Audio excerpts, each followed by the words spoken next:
자, 승리한 삶에서 만든 새생명 공과에 대해서 이제 학습을 시작하도록 하겠습니다. 이 영상은 새생명 공과로 가르치고 있는 선생님들과 또 학부모님들을 위해서 만들었습니다. 우선 기존에 쓰던 것과 좀 달라진 부분이 있어서 이 마크가 잘못되어 있습니다. 지금 이것은 4, 5세가 아니라 6, 7세용입니다.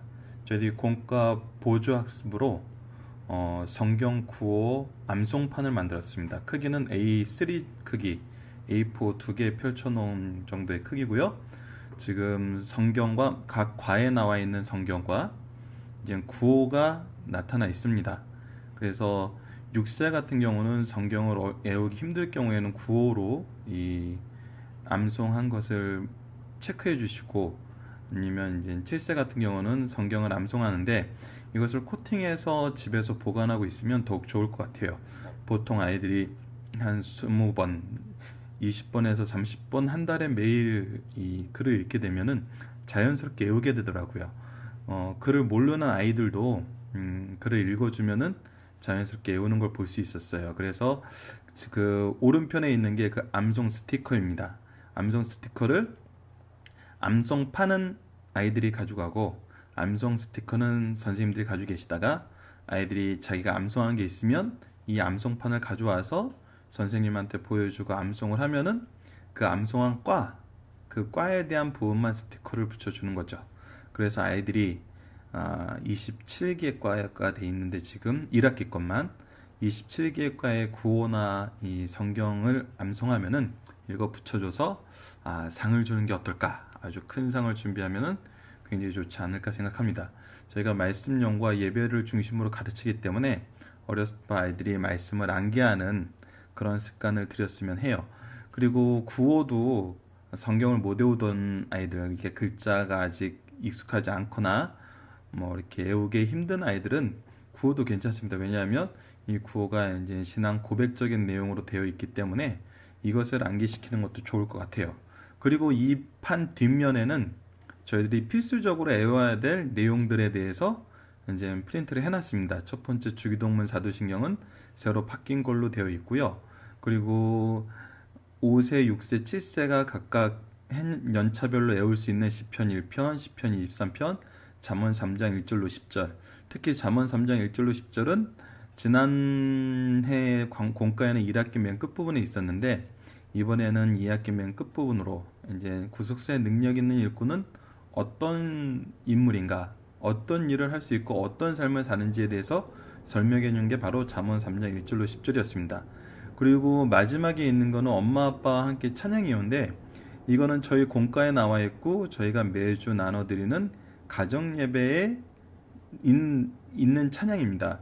저희들이 공과를 처음 개발할 때는 아이들 찬양을 작곡가를 섭외해서 곡을 만들어서 그걸 보관하고 있었어요. 하지만 저희들이 주일날 단지 20분에서 길어야 30분 가르치는 내용으로 아이들의 신앙 성장이나 아이들이 배우는 내용의 부족함을 느꼈고, 또 전사님이 좋은 아이디어를 주셔서 예배, 특히 가정 예배를 통해서 아이들의 신앙을 성장시켜야 되겠다는 생각을 하셨을 때 엄마 아빠들이 아이들 찬송을 배우기는 너무나 어렵습니다.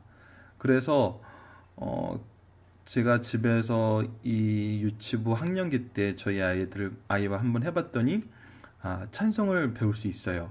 그리고 찬송을 배우면은 이거는 평생에 부를 수 있는 찬송이기 때문에 아이들 찬송 같은 경우는 평생에 부르기는 힘듭니다. 그래서 저희들 뭐 예전에 인기 있었던 CCN, 컨템포러리, 즉 순간적인 그 일시적으로 유행하는 찬양이 되는 거죠. 그것은 저희들이 생각하는 3대 신앙을 형성하기 좀 어려운 점이 있어서 가정 예배 때 저희 본문과 관계된 찬송을 이렇게 정리해 놨습니다. 그래서 이 내용의 찬송을 집에서도 엄마 아빠가 같이 평상시에 부르든지 아니면 찬양 CD를 만들어서 이것을 평상시에 들려주면은 아이들이 어려서부터 이제 찬양을 나눌 수 있고 엄마 아빠와 또 말씀을 나눌 수 있고 또 예배를 통해서 신앙을 나눌 수 있는 것 같아요. 그리고 이제 그림 배경으로는 하나님이 저희들에게 처음으로 주신 이 말씀인 십계명 내용을 아이들이 암기할 수 있도록 간단하게 이제 적어놓은 저희들 카툰입니다. 자, 이것은 이제 뭐 4, 5세도 쓸 수 있긴 하지만 좀 현실적으로 어려운 점이 없잖아 있고요. 그 4, 5세들은 저희들 공과 편성 자체가 어떻게 되어 있냐면 4세, 5세는 이제 아직 글을 모르고 이제 단어적인 내용을 학습하는 시기이기 때문에 아이들이 그 어른들 기준으로 어렵다 싶다는 단어의 기준이 거의 없더라고요.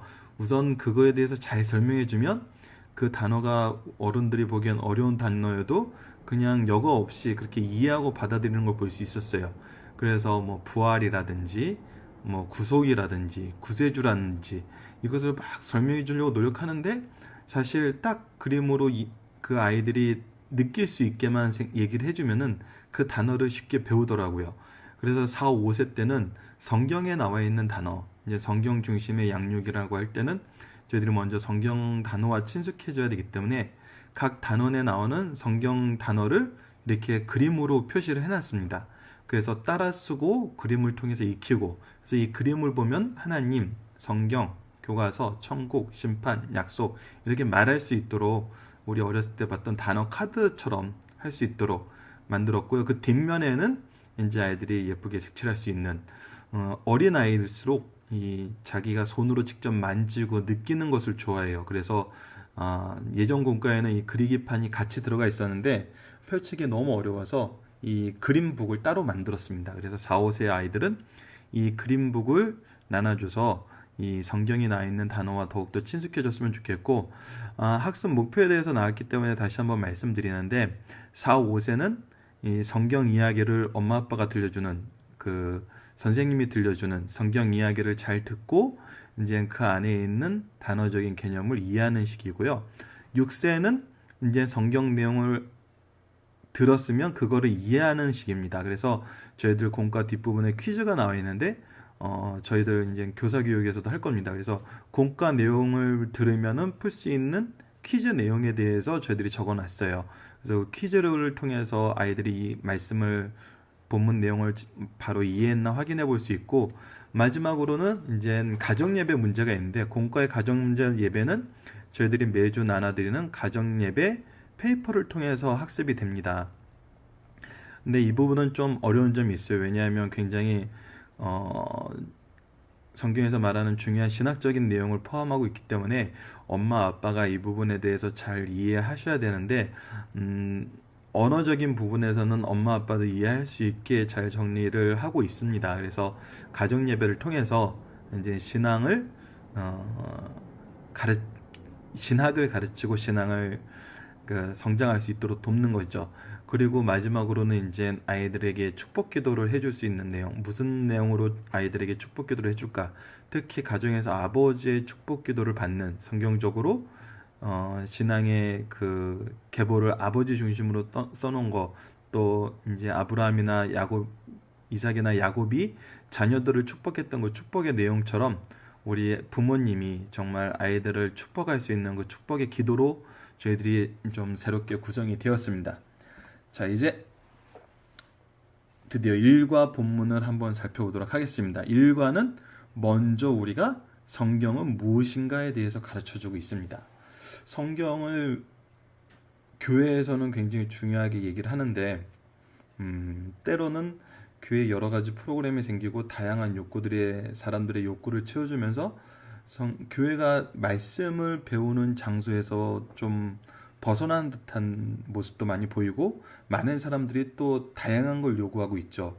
그래서 그 요구에 대해서 먼저 교회는 성경을 가르치는 곳이고 그 우리가 가르치는 성경이 무엇인지 이해를 해야 되기 때문에 일과에서는 성경이 무엇인가라고는 제목으로 가르치고 있습니다. 이거는 저희 만든 강성교회 담임 목사님이 수십 년 전부터 주일 학생만 되면은 또 유치부생들 여름 성경학교 때만 되면은 이 말씀을 기본적으로 암기하고 그 암기를 통해서 암기를 하고 들은 말씀을 통해서 신앙의 기틀을 잡아나갈 수 있게 꾸준히 해왔던 운동이기 때문에 어려워 보이지만 어렵지 않죠. 아이들이 분명히 할 수 있다는 것을 우리가 눈으로 이미 확인해서 알고 있습니다. 저 같은 경우는 어려서부터 이 말씀을 암기하면서 또 이 말씀에 기초하여 성경을 바라보고 이해할 수 있게 되었죠. 이제 좀 저희들이 주일학교 용어는 좀 길었습니다. 그래서 좀 간단하게 축약해서 아이들이 리듬을 타고 율동을 통해서 이해시킬 수 있도록 이 구호 부분, 성경은 하나님의 말씀, 신앙의 교과서, 천국 가는 안내서, 심판의 기준서, 이렇게 짧게 이제 다듬어 놨습니다. 그래서 주일학교 올라가면은 이제 우리가 원래 배웠던 대로 이제 다시 길게 부드럽게 암기할 수 있을 것 같아요. 그래서 우리가 암송할 부분은 디모데후서 3장 15절 말씀입니다. 성경은 능히 너로 하여금 그리스도 예수 안에 있는 믿음으로 말미암아 구원에 있는 지혜가 있게 하느니라. 그래서 성경이 우리에게 주는 것은 바로 구원에 이르는 지혜입니다. 구속사를 가르쳐 주는 거죠. 그래서 저희 책 제목이 구속사의 능력 있는 일꾼을 양육하는 새생명 공과입니다. 자, 이제 본문 내용으로 넘어가 보도록 하겠습니다. 자, 이 부분은 본문 내용을 그대로 이제 써놓은 것입니다. 성경은 무엇인가요? 성경은 하나님의 말씀이에요. 성경은 사람이 만든 것이 아니라 하나님께서 주신 말씀이에요. 이 세상에 많은 책들이 있지만 오직 성경만이 하나님께서 우리에게 주신 약속의 말씀이랍니다. 그래서 성경은 하나님의 말씀이라는 거, 사람이 만들지 않았다는 거, 이것이 가장 중요한 이제 성경의 내용입니다. 두 번째는 성경은 신앙의 교과서예요. 우리는 성경을 배우기 위해 교회에 모였어요. 그리고 집에서도 엄마 아빠와 함께 성경을 배울 수 있어요. 성경은 교회에서만 배우는 것이 아니죠. 성경을 통해 하나님이 우리를 얼마나 사랑하시는지 배울 수 있답니다. 그리고 하나님을 어떻게 믿어야 하는지를 배울 수 있어요. 자, 성경은 신앙의 교과서입니다. 즉 우리가 구속사를 배우기 위해서 또 교회에서는 성경 말씀을 가르치는 거예요. 성경 말씀 외에 다른 것을 배운다는 것은 교회가 본래 가지고 있는 기능보다 다른 것을 더 중요시한다는 것을 의미할 수도 있어요. 그래서 부탁드리고 싶은 거는 우리가 교사들도 아이들에게 성경 말씀을 가르친다는 그 기준이 반드시 있어야 되고, 부모님들도 교회에 보내는 목적은 하나님의 말씀을 배우기 위해서다 라는 그런 기본 자세가 되어 있어야지 저희들이 정말 바른 말씀 교육을 할 수 있습니다. 자, 다음은 그림이 이제 중첩이 되어 있네요. 자, 천국 가는 안내서예요. 그렇다면 우리가 성경을 배우고 나서 결과는 무엇이냐? 바로 하나님의 구원이 있는 천국에 이르게 되는 거죠. 자, 보면 갈림길이 있습니다. 위쪽은 천국으로 가는 길이고 아래쪽은 지옥의 심판으로 가는 길이죠. 우리의 힘으로는 천국에 들어갈 수 없어요. 가는 길을 우리가 스스로 갈 수 없어요. 그러나 예수님을 믿으면 우리는 천국 갈 수 있어요. 예수님에 의해서 구원의 길이 열렸기 때문이죠. 성경은 예수께서 십자가에 달려 돌아가심으로 우리를 구원해 주실 것을 가르쳐주고 있어요. 그래서 예수님을 믿어야지 천국에 가는 그 길이 열려 있음을 우리가 성경을 통해서 배울 수 있어요. 이 부분이 저희 기독교가 외부에서 핍박받는 이유 중에 하나죠.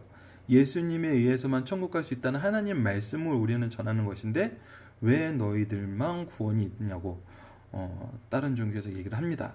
근데 이것이 진리이기 때문에 저희들이 성경에 나와 있는 그대로를 가르치는 거죠. 이것이 저희들의 어떤 이득을 위하거나 어떤 사상적인 연구의 결과로 나온 게 아니죠.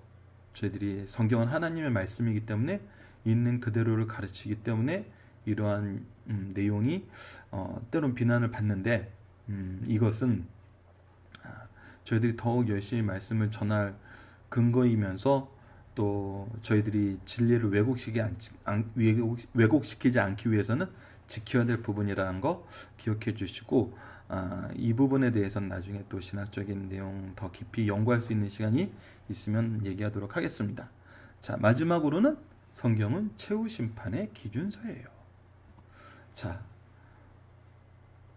히브리서 9장 27절에는 모든 인생은 죽고 마지막엔 심판이 있다고 얘기하셨어요. 그래서 이 최후의 심판은 모든 사람에게 있습니다. 예수님께서 다시 오실 때 모든 사람은 심판을 받게 돼요. 예수님께서는 성경 말씀대로 하나님의 약속을 잘 지키고 순종한 사람들은 천국으로 인도해 주세요. 하지만 성경 말씀대로 하나님을 믿지 않고 따르지 않으면 사람들을 심판하신답니다. 우리는 이미 예수님을 믿기 때문에 심판을 받지 않고 천국에 이르러요. 하지만 믿지 않는 사람들은 그 죄의 결과로 지옥에 가게 되는 그 심판이 있게 된다는 것을 우리가 알아야 됩니다. 자, 이제 본문 말씀을 저희들이 살펴봤어요. 이제 본문 말씀을 본 상태에서 우리가 퀴즈를 풀어보도록 할게요. 본문 말씀을 이해했으면 퀴즈를 풀 수 있는지 없는지 선생님이나 학부모들도 한번 같이 보도록 해요. 자, 성경은 누구의 말씀인가요? 자, 누구의 말씀이죠? 선생님이 가르치기 때문에 선생님 말씀인가요? 설교하시는 목사님, 전도사님 말씀인가요? 아니면 하나님 말씀인가요? 아니면 엄마 아빠의 말씀인가요? 바로 하나님의 말씀이죠. 하나님께서 주신 하나님의 말씀인 거예요. 성경은 다른 사람의 저작이 아니에요. 근데 적은 것은 사람이었어요. 그 부분은 이제 신학적인 내용이기 때문에 가정예배 부분에서 살펴볼 거예요. 자, 그럼 두 번째 문제를 한번 보도록 할게요. 우리는 교회에서 무엇을 배우게 되나요? 자, 영어. 아시는 분은 아시겠지만 저희도 영어 클래스를 운영하고 있죠. 운영한다기보다는 영어 예배를 이제 올해부터는 연합해서 영어 예배로 바뀌게 되는데 작년까지 이제 올해 1월까지는 영어 찬양팀을 만들었어요. 영어 찬양팀을 만든 이유는 바로 찬양 안에서 하나님을 고백하고 신앙 고백하는 내용이 많기 때문에 영어 찬양을 가르쳤어요. 그래서 영어를 통해서 성경을 가르쳤던 거죠. 근데 많은 분들이 좋아하십니다. 그러면서도 그 신앙적인 그 아이들을 대하는 거나 이 영어를 대하는 것이 신앙에서 약간 벗어난 부분이 있어서 조심스러워하는 게 있어요. 그래서 교회는 성경을 가르쳐 주는 곳이라는 거.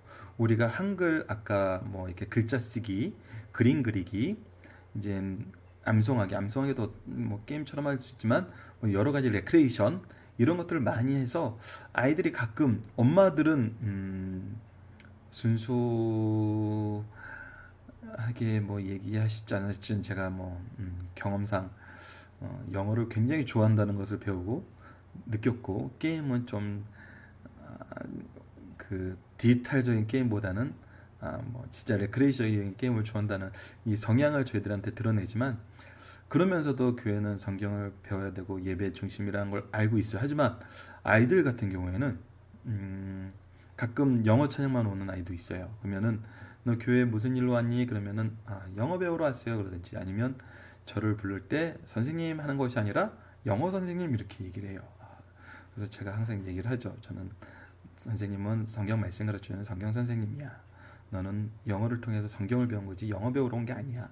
이렇게 얘기를 하는데 우리가 교회에서 배우는 것은 바로 성경이어야 됩니다. 성경 아닌 다른 것을 배우러 왔다면은 그것은 잘못된 것이죠. 자, 마지막 문제는 성경은 우리에게 어디로 가는 길을 가르쳐 주나요? 자, 좀 더 이제 어려운 단어를 쓰면 구속을 이루는 길, 뭐 이렇게 표현할 수 있겠지만 천국에 가는 길을 가르쳐 주죠. 천국 반대되는 지옥은 우리가 심판이 있기 때문에 믿지 않으면은 심판이 있다는 경고는 말씀이 있지만 지옥 가는 길을 가르쳐 주는 건 아니죠. 그 놀이동산이나 썰매장 이런 거 아닙니다. 자, 아이들이 이제 겨울이 되면 썰매장도 가고 싶어하고 가끔 교회에서 선생님들이 열심히 봉사하시는 선생님들이 자비를 털어서 이렇게 놀이동산이나 썰매장도 데려가 주시기도 하는데 원래 그 성경이 가르쳐 주는 것은 이런 우리 세상적인 것이 아니라 천국 가는 길을 가르쳐 준다는 것을 기억해 주시기 바랍니다. 이제 드디어 어려운 파트가 들어갑니다. 이제 가정 예배에 나와 있는 문제입니다. 성경은 왜 한자도 틀림없는 하나님의 말씀인가요? 자, 이것은 저희 목사님이 저자이신 박효일 목사님이 성경은 무엇인가요? 하면서 동시에 가르쳤던 부분입니다. 자, 한번 보도록 하겠습니다. 하나님께서는 성경을 주실 때 하나님이 이렇게 말씀하여 성경을 주시고 때로는 꿈과 환상으로도 주시고 때로는 지혜를 주셔서 이제 성경을 적게 하셨는데 처음에 모세가 받은 십계명을 제하고는 하나님께서 사도와 선지자를 통해서 말씀을 적게 하셨죠. 그래서 우리가 지금 보고 있는 이 성경은 사도와 선지자들이 바로 성경을 기록했어요. 그러면 사람이 적은 건데 이것이 어떻게 하나님 말씀이 될 수 있을까? 사람이 적으면 사람들은 연약하기 때문에 실수하는데 어떻게 사람이 적었다고 모두 다 하나님 말씀이라고 할 수 있지? 그 부분에 대한 설명이 바로 성령께서 죄의 오염을 막으셨다는 것입니다. 이 부분은 저희들이 좀 어려운 얘기긴 한데 구속사, 하나님의 역사하시는 방법을 이해하면은 잘 알 수 있어요. 우리가 성경을 연구하다 보면은 인간의 너무나 연약함, 또 악한 사람들의 잘못된 계획, 이 모든 것을 하나님께서 이용하셔서 하나님의 뜻을 이뤄나가는 걸 볼 수 있어요.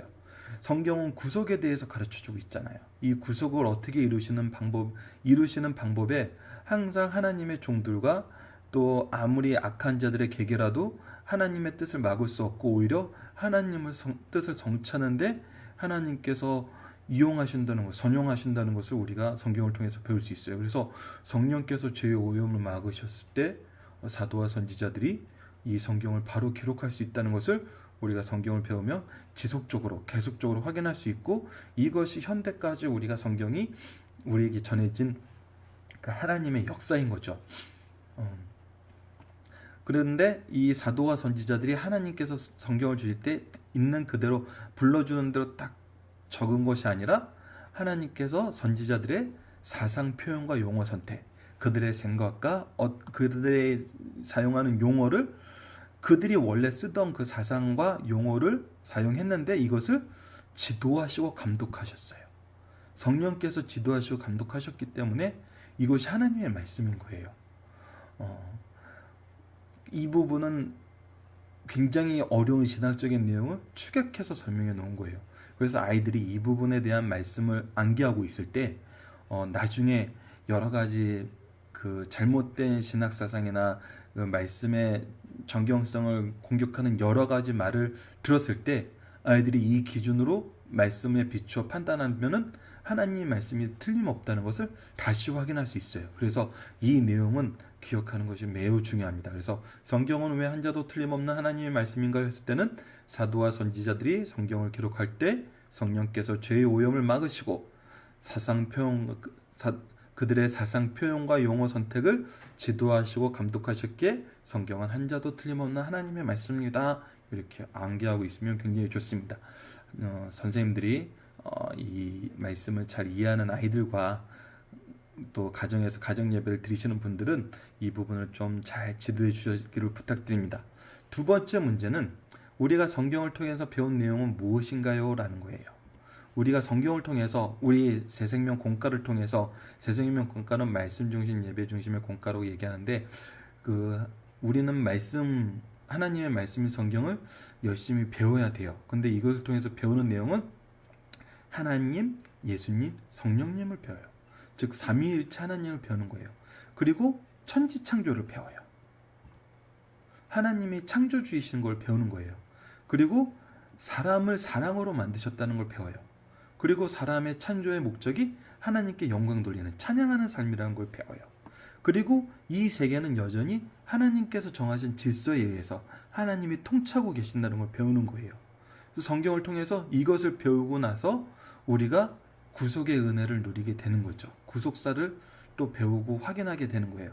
우리는 하나님과 예수님, 성령님을 배우고 그 안에서 하나님이 정하신 질서와 사랑, 그리고 우리가 앞으로 어떻게 살아야 하는지를 배워요. 구속사의 은혜에 의해서 살아가야 되는 방향을 발견하게 되는 거죠. 바르게 배운 사람은 구속사의 능력 있는 일꾼, 하나님의 역사의 주인공이 될 수 있어요. 우리 모두 성경 말씀을 통해 하나님의 자녀가 되어요. 자, 세 번째 문제를 보도록 하겠습니다. 성경은 우리에게 무엇을 가르쳐 주나요? 우리가 성경을 통해서 배운 내용은 바로 성부, 성자, 성령의 삼위일체와 하나님의 창조와 사랑과 또 이 성령의 역사였어요. 우리가 하나님께 영광, 찬양을 들려야 될 그 영광이 제목이었어요. 이제 그 통해 배운 내용이 우리에게 가르쳐 주는 것은 뭐냐면 바로 다시 한번 정리하는데 삼위일체를 배우고 하나님이 그걸 통해서 창조주심을 배우고 인간에게 만물을 다스릴 최고의 능력을 주셨는데 우리가 죄를 짓고 말아요. 그래서 우리는 하나님과 멀어져서 심판을 받게 되었어요. 하지만 하나님 우리를 너무나 사랑하셔서 예수님을 보내주셨어요. 예수님을 통해서 우리는 예수님은 누구시냐면 우리를 위해서 대속의 제사를 지내고 또 제물이 되신 우리의 구속주예요. 그래서 예수님을 통해서 구속이 이루어졌어요. 그리고 성령님을 통해서 우리는 이 구속을 믿게 돼요. 그래서 우리는 성경을 통해서 바로 이 구속의 역사, 구속사를 배우게 되는 것이죠. 성경은 이 구속사를 가르쳐주는 책인 거예요. 우리가 하나님에 대해서 알 수 있는 건 너무나 힘들어요. 왜냐하면 우리가 하나님을 이해할 수 있는 그런 능력이 없기 때문이죠. 이것은 마치 어른들 성경 공부에서도 얘기했지만 반려견들을 우리가 굉장히 사랑하고 아끼는데 그 반려견들이 우리에 대해서 알아가는 방법은 무엇이 있을까요? 그 반려견들이 우리가 무슨 생각을 하는지, 어떤 철학과 어떤 정치적인 성향을 가지고 있는지, 또 어떤 미래를 꿈꾸고 있는지, 이런 부분에 대해서 이해할 수 있을까요? 어떻게 반려견들은 우리와 사랑의 교제를 하죠? 그것은 바로 우리가 그 반려견들에게 주는 행동, 그것이 사랑의 행위든지 어떤 다른 것인지 우리가 그들에게 해주는 그것을 통해서 그들이 우리를 알게 되는 거죠. 우리와 교제를 하게 되는 거죠. 그렇기 때문에 이것과 마찬가지예요. 우리가 하나님에 대해서 이해한다는 건 너무나 어려워요. 하지만 우리가 하나님에 대해서 알 수 있는 것은 바로 우리에게 행하신 바로 이 구속의 역사를 통해서라는 것을, 이것을 우리가 잘 이해해야 합니다. 자, 그 다음 문제는 뭐냐면 예수님께서 마지막 심판을 하실 때 무엇을 기준으로 우리를 심판하나요? 바로 최후 심판의 기준서라는 부분이에요. 히브리서 9장 27절 말씀처럼 한 번 죽는 것은 사람에게 정하신 것이요 그 후에는 심판이 있느니라. 죽지 않는 사람은 없어요. 모든 사람들은 죽고 그 후에는 심판이 있어요. 계시록 말씀을 보면은 또 내가 보니 죽은 자들이 큰 자나 작은 자나 그 보좌 앞에 서 있는데 책들이 펴 있고 또 다른 책이 펴졌으니 곧 생명책이라. 죽은 자들이 자기 행위를 따라 책들에 기록된 대로 심판을 받으니라. 그래서 믿지 않는 자들에겐 심판이 있어요. 그래서 하나님은 성경을 통해서 심판을 받지 않고 구원에 이르는 일과 또 심판을 받게 되는 여러 가지 죄에 대해서 자세히 설명해 주고 있어요. 그래서 우리는 성경을 통해서 이 말씀대로 살았을 때 구원에 이르게 된다는 것을 우리가 이제 아이들에게 가르쳐 줘야 되겠습니다. 자, 마지막으로 이제 다시 한번 구속사를 배우게 된다 그랬는데 구속사에 대해서 설명을 해주고 정리를 해주고 넘어갔으면 해요. 자, 구속사란 건 뭘까요? 우리는 모두 죄로 인해서 하나님과 멀어졌어요. 하나님의 아들딸이 될 수 없었죠. 하지만 예수께서 우리를 위해 이 땅에 오셔서 우리의 죄를 대신하여 십자가에 죽으시고 부활하셔서 우리도 부활할 수 있는 구원에 이르는 길을 열어주셨어요. 이것이 구속이에요. 구속사라는 것은 이 구속을 이루시는 하나님의 역사를 말해요. 자, 이 구속을 이루는 하나님의 역사가 적혀 있는 것이 바로 성경인 것이죠. 자, 하나님께서는 이 구속을 계획하셨어요. 삼위일체 하나님의 그 역할을 얘기하고 있는 거예요. 역할. 삼위의 하나님이 이 구속을 어떻게 우리에게 주셨는지 그것을 설명하고 있어요. 그래서 하나님께서 구속을 계획하시고 예수님께서 십자가상에서 이루시고 성령께서 이것을 우리에게 적용하여 구원의 길로 인도하세요.